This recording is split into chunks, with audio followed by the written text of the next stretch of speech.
valeurs importantes, comme la sécurité publique, la réputation des individus ou l'ordre public.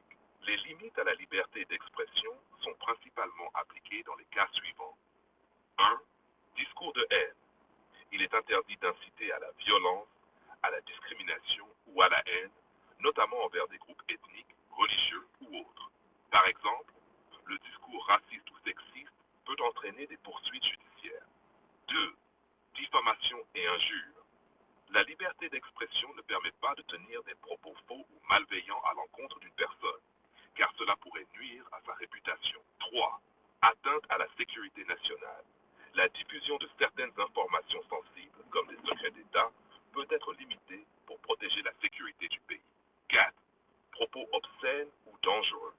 Des propos qui incitent à la criminalité ou qui sont jugés moralement inacceptables peuvent aussi être restreints. Les restrictions doivent toujours être proportionnées à l'objectif poursuivi.